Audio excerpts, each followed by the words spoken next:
رہیں گی اس طرح.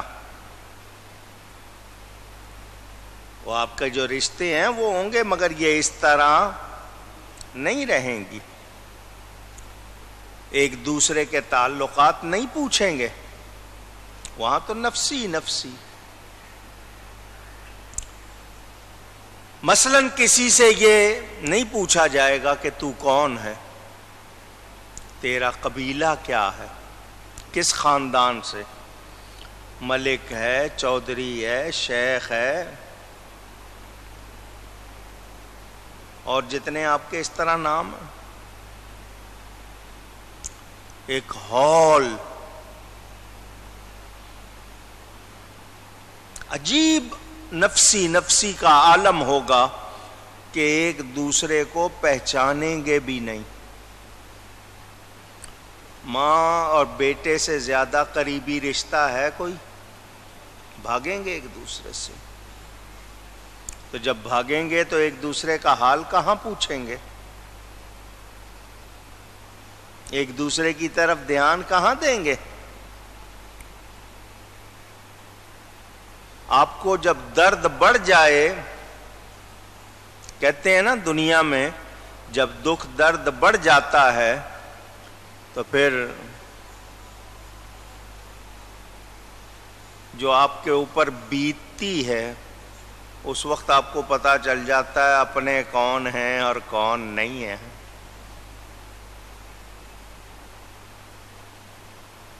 کہتے ہیں نا وقت پڑے تو جانے. اللہ معاف کرے. میں صرف یہ باتیں کیوں کر رہا ہوں, میں نے آپ کو شرعی مسئلے بتانے ہیں, اخلاقی باتیں بھی سمجھانی ہیں. معاشرتی ہمارے معاشرت جو ہے, دو آدمی عورت مرد ایک گھر بنا, گھر مل کے کچھ افراد, پھر چند گھر مل کے آپ کے آگے چند رشتہ دار, آگے خاندان, پھر قبیلہ, پھر انسانی برادری. تو آپ کے اندر پہچان کے لیے یہ سب رکھا. اور جی تم تو یار یوسف زئی ہو, میں اورک زئی ہوں, عثمان زئی ہوں, لقمان زئی ہوں. تم کون سے ملک ہو, میں فلانا ملک ہوں. تم کون سے چودھری ہو, میں کیونکہ چودھری ایک خاندان بھی ہے اور پیشہ بھی ہے, ترخان کو کہتے ہیں شاید. یہ جو فخر آ جاتا ہے اس کی بھی اجازت نہیں ہے. ان اکرمکم عند اللہ اتقاکم, اللہ کے نزدیک عزت والا وہ ہے جو اللہ سے زیادہ ڈرنے والا ہے. نوح علیہ السلام کا بیٹا غلط صحبت کا شکار ہو کر بگڑ گیا. رشتہ داری کام آئی اونچی. حضرت امیر معاویہ رضی اللہ عنہ صحابی ہیں. بیٹا یزید پلید, اس کی ماں عیسائی تھی.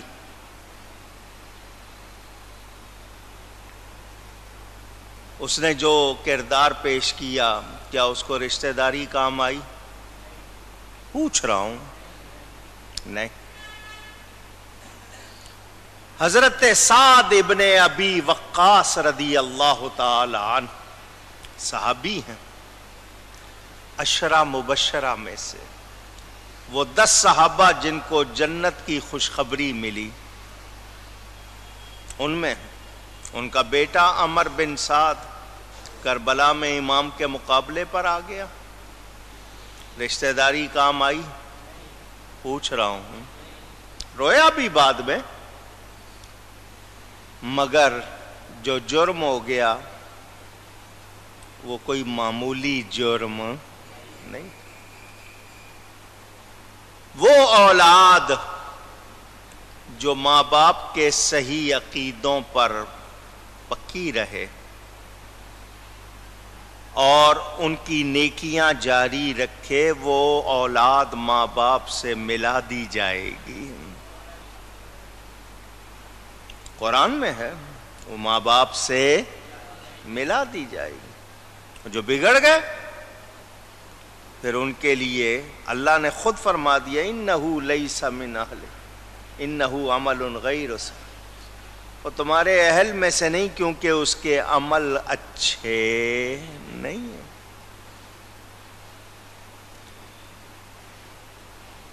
ابو لہب رشتے میں نبی پاک صلی اللہ علیہ وسلم کا چچا تھا یا نہیں؟ آواز لگائیے، رشتہ داری کام آئی؟ نہیں۔ جو دو چچا مسلمان ہوئے ان کی شان دیکھیں، سید الشہداء حضرت حمزہ بن عبد المطلب رضی اللہ، ان کو اسد الرسول کہا جاتا ہے، نبی کے شیر تھے، اور آج ان کو باب الرسول کہا جاتا ہے۔ کسی نے نبی سے کوئی بات منوانی ہو حضرت حمزہ سے سفارش کروا لے، اتنی شان ملی۔ دوسرے چچا حضرت عباس بن عبد المطلب رضی اللہ تعالی عنہ، کیا درجہ ملا، کیا مقام ملا۔ تو رشتہ داری ایمان، باقی دوسری رشتہ داریاں آپ کی خاندانی جو ہے، میں ان کا نہیں انکار کر رہا، بتا رہا ہوں، لیکن فائدہ کس کو ہوگا؟ ایمان والے کو۔ اور قیامت کے دن یہ اس طرح رشتہ داریاں نہیں رہیں گی۔ قرآن میں اللہ فرماتا ہے الاخلاء یومئذ بعضهم لبعض عدو الا المتقین۔ الاخلاء جمع ہے خلیل کی، خلیل کہتے ہیں گہرے دوست کو، یہ جی بہت ڈیئرر ہے، نیئرر ہے، فاسٹ فرینڈ ہے، میرا بہت ہی جی بڑا پیارا دوست ہے جی۔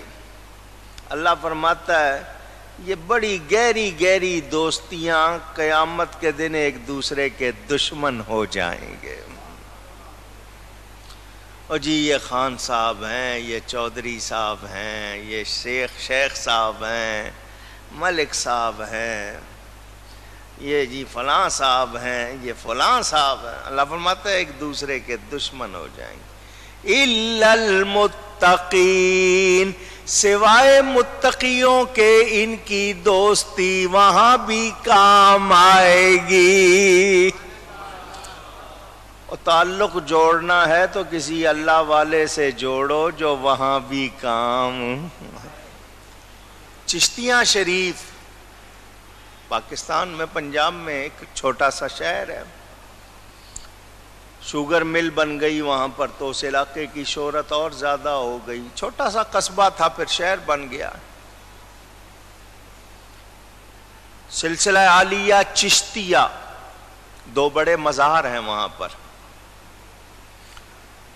ان میں سے ایک ہستی حضرت قبلہ عالم، ان کا لقب ہے، حضرت خواجہ نور محمد صاحب مہاروی رحمت اللہ علیہ۔ آپ لوگ جو چشتی سلسلے کے جو وابستگان ہیں ان کو شاید معلوم ہو، میں نے یہ بات آپ لوگوں کو سنائی بھی ہے۔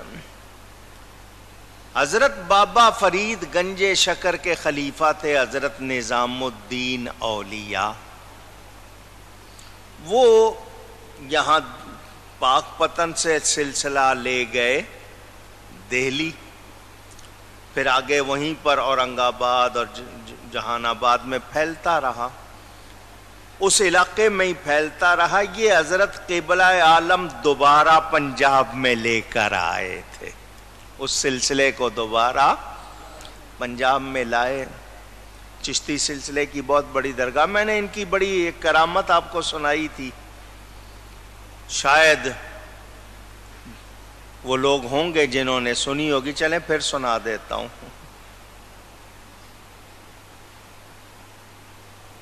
حضرت صاحب کا مرید تھا ایک،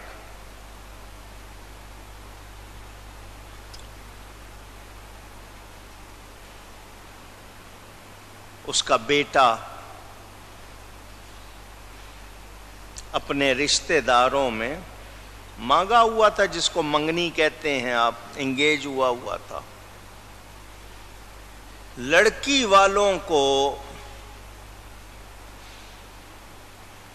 کسی اور نے بھی رشتہ پیش کر دیا، حالانکہ شریعت کہتی ہے رشتے پر رشتہ نہیں ڈالنا چاہیے، رشتے پر رشتہ اونچی، یہ پیغام بھی آپ کو مل جائے۔ وہ جس کا دوسرا جو نیا رشتہ تھا وہ مالدار لوگ بھی تھے، حافظ قرآن بھی تھا، نیک بھی تھے، پیسہ بھی تھا۔ بیٹی کے باپ نے بیٹی کے خیال سے چاہا کہ یہ جو نئے ہیں ان سے ہو جائے، اور جس رشتہ دار سے منگنی ہوئی ہے وہ نہ رہے۔ 3 دن کے بعد شادی تھی، 3 دن پہلے اب وہ انکار کرتا ہے تو دشمنی پڑ جاتی ہے، اختلاف ہو جاتے ہیں۔ اس نے چال چلی، اس نے کہا میرے پاس ایک حافظ قرآن کا رشتہ آیا ہے، تو میں بیٹی کی حافظ قرآن کو کیوں نہ دوں؟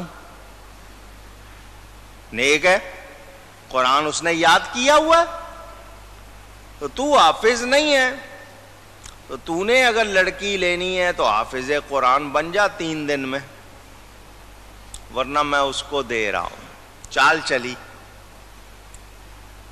اب 3 دن میں کیسے یاد ہو؟ سب کو سمجھ آ گئی کہ معاملہ کچھ اور ہے۔ ہم لوگ ہوتے تو شاید پنچایت پوری لگا کے شروع ہو جاتے۔ وہ باپ اور بیٹا حضرت صاحب کے پاس آ گئے، حضرت قبلہ عالم خواجہ نور محمد صاحب مہاروی کے پاس۔ حضرت جی یہ بات ہے، 3 دن بعد شادی ہے، ساری برادری کو دعوت دے چکے ہیں، اس نے یہ شرط لگا دی ہے، اس شرط پر لڑ بھی نہیں سکتے۔ ٹائم مانگتے ہیں تو وہ دینے کو تیار نہیں ہے کہ ٹائم دے دو، بچہ حفظ کر لیتا ہے، یاد کر لے گا، وہ ٹائم بھی نہیں دے رہا۔ وہ کہہ رہا ہے 3 دن میں قرآن یاد کر لو ورنہ میں بیٹی کہیں اور دے دوں گا۔ حضرت صاحب نے فرمایا وہ لڑکی تمہاری ہے، کہیں اور نہیں جائے گی، کہیں اور نہیں جائے گی۔ حضرت جی انہوں نے شرط رکھ دی ہے، وہ کہہ رہے ہیں حافظ فرمایا جاؤ سارے وضو کرو۔ جتنے لوگ بیٹھے تھے حضرت صاحب نے فرمایا جاؤ وضو کرو، تازہ وضو کر کے آؤ۔ وہ سارے وضو کر کے آئے، حضرت صاحب آگے امام ہو گئے، پیچھے ان سب کو کھڑا کر دیا۔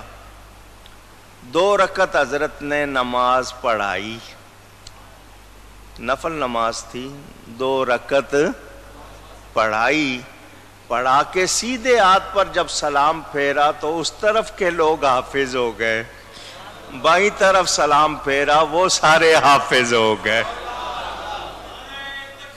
اللہ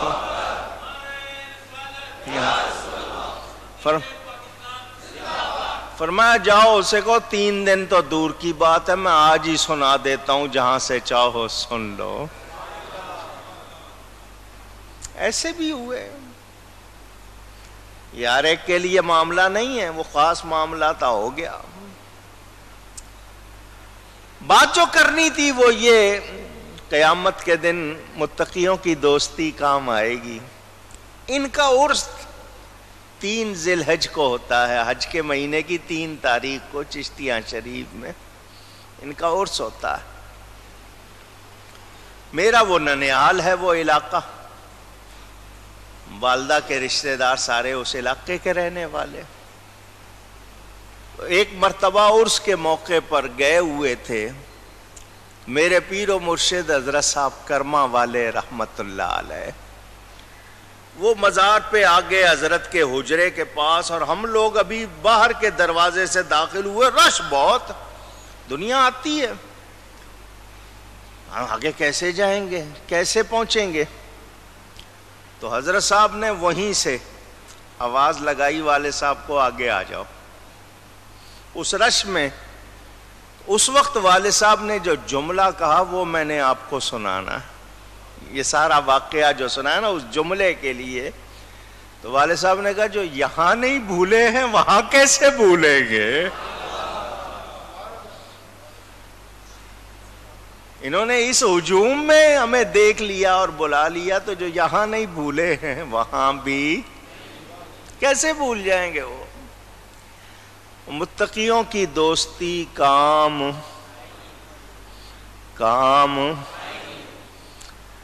حضرت صاحب کا ذکر آیا، چلو ایک ان کی کرامت آپ کو اور سنا دیتا ہوں۔ یہ حضرت قبلہ عالم، ان کے بارے میں کتاب چھپی ہوئی ہے۔ مولانا صاحب تھے، ایک نیک تھے، سنی تھے، اپنے تھے، مگر خود کو زیادہ سمجھتے تھے۔ بات سمجھ گئے آپ؟ حضرت صاحب کے مقابلے میں خود کو میں ذرا تگڑا ہوں، علمی لحاظ سے بھی یہ ٹھیک ہے، اللہ اللہ کرتے ہیں، مگر میں جانتا بھی زیادہ ہوں۔ اور حج پر جانے لگے، وہ حضرت صاحب سے ملنے آئے۔ اس وقت رواج تھا، لوگ اب تو بھاگتے ہیں نا، کسی سے اگر پیسے لیے ہوں، بھاگنا ہو، چلو حج کرنے چلے۔ پہلے لوگ ہر ایک سے ملتے تھے، معافی تلافی کرتے تھے، لمبا سفر ہوتا تھا، 6 مہینے لگتے تھے، پتہ نہیں واپس آنا ہے نہیں آنا، تو معاف کرا کے جاؤ، مل کے جاؤ سب سے۔ تو حضرت صاحب سے بھی ملنے آئے، میں حج کو جا رہا ہوں۔ حضرت صاحب نے فرمایا مبارک ہو آپ کو، کوئی مشکل پڑ جائے تو فقیر کو یاد کرنا، کوئی مشکل پڑ جائے تو فقیر کو یاد۔ چلے گئے وہ، راستے میں سوچتے رہے ان کو یاد کروں گا میں، ان کی نظر میں وہ خود بڑی چیز تھے۔ چلو کہہ دیا انہوں نے، مجھے کیا ضرورت پڑے گی ان کو یاد کرنے کی۔ اس زمانے میں ہوائی جہاز تھے نہیں، کشتیاں ہوتی تھیں، یہ لوہے کے بڑے بڑے جہاز بھی نہیں تھے۔ سفر کرتے جا رہے تھے، راستے میں طوفان آ گیا، لگا کہ بس اب بچنے کی کوئی امید نہیں ہے۔ اذانیں دی لوگوں نے، وظیفے پڑھے، چیخو پکار۔ موت جب سامنے نظر آتی ہے کیا حال ہوتا ہے؟ یہ بھی گھبرائے۔ اچانک کانوں میں جملہ گونجا، کو مشکل پڑے تو فقیر کو یاد کرنا۔ حضرت صاحب کا جملہ ان کے کان میں گونجا، یادداشت میں گونجا۔ کہنے لگے چلو آزماتے ہیں، اگر اس مشکل سے نکال دیں گے تو پھر واقعی بڑی شے ہوں گے۔ ادھر یاد کیا، ادھر حضرت صاحب سامنے نظر آ گئے۔ فرمایا مولانا تسلی رکھو، میں آپ کی کشتی لگاتا ہوں، نکالتا ہوں۔ وہ دل میں جو ان کے بارے میں تھا نا کہ یہ میں ان سے بہتر، وہ ذرا کچھ معاملہ ٹھیک ہوا۔ مکہ مکرمہ پہنچ گئے، چابی بردار سے کہا میں نے ایک رات کعبے کے اندر گزارنی۔ اس زمانے میں یہ نہیں تھا کہ صرف بادشاہوں کے لیے کھولنے ہیں یا جو رشوت دے گا پیسے دے گا تو کھولنے ہیں۔ آج کل تو کاروبار بن گیا، باقاعدہ بولی لگتی ہے، جو زیادہ بولی لگے گئی اس کو غسل میں شریک کریں گے۔ کچھ لوگ مہمان ہوتے ہیں، باقی سارے اسی طرح پیسے دے کے جاتے ہیں، اللہ معاف کرے۔ کعبے کا غلاف بکنے لگ گیا، زمزم بکنے لگ گیا، اور کیا کروں میں بات۔ چابی بردار سے کہا مجھے رات تم جا رہے ہو نا دروازہ بند کر کے، مجھے اندر بند کر جاؤ، صبح آؤ گے فجر میں مجھے نکال لینا۔ اس نے کہا میرا مشورہ مانو، آپ ساری رات اندر نہ رہو، انسان ہو۔ نہیں نہیں، میں رات آرام سے گزار لوں گا، پریشان نہیں ہوں گا، میرا شوق ہے۔ اس نے بڑا سمجھایا، یہ نہیں مانے۔ اس نے کہا ٹھیک ہے، وہ بند کر کے تالا لگا کے چلا گیا۔ یہ اپنا کعبے کے اندر عبادت میں لگ گئے، اچانک پیٹ میں ہوئی گڑبڑ۔ کعبے کے اندر کیا حال ہوگا؟ گھبرائے، کہیں میں ثواب لینے آیا تھا، اگر مجھ سے کچھ خطا ہو گئی تو میرا تو ملیا میٹ ہو جائے گا۔ توبہ توبہ توبہ توبہ۔ اچانک پھر وہی جملہ گونجا، مشکل پڑے تو فقیر کو یاد کرنا۔ کہنے لگے آج اگر اس مشکل سے نکال دیں گے تو پھر واقعی وہ جس پائے کے وہ ہیں میں اس پائے کا نہیں۔ آج نکالے۔ حضرت صاحب کو پکارا، مشکل میں تھے نا، جب آدمی مشکل میں ہو تو دل سے، آپ لوگ دعا اوپر اوپر سے کرتے ہو، جب دل سے کرو گے دیکھنا فوراً قبول ہوگی۔ ہم دل سے نہیں پکارتے، درود شریف دل سے۔ میرے حضرت صاحب فرماتے تھے او یا رسول اللہ کا نعرہ لگاتے ہو تم وہابیوں کو چڑھانے کے لیے، ایک مرتبہ دل سے یا رسول اللہ پکار کے تو دیکھو، پھر دیکھو بیڑا پار ہوتا ہے یا نہیں ہوتا۔ حضرت صاحب کو پکارا، مشکل میں ہوں، مجھ سے خطا ہو گئی ہے، اس وقت میری اس مشکل کو دور کریں۔ اچانک آواز آئی حضور صلی اللہ علیہ وسلم کی، یہ اندر ہیں، آواز آئی ہے کہ حضرت سیدہ عائشہ صدیقہ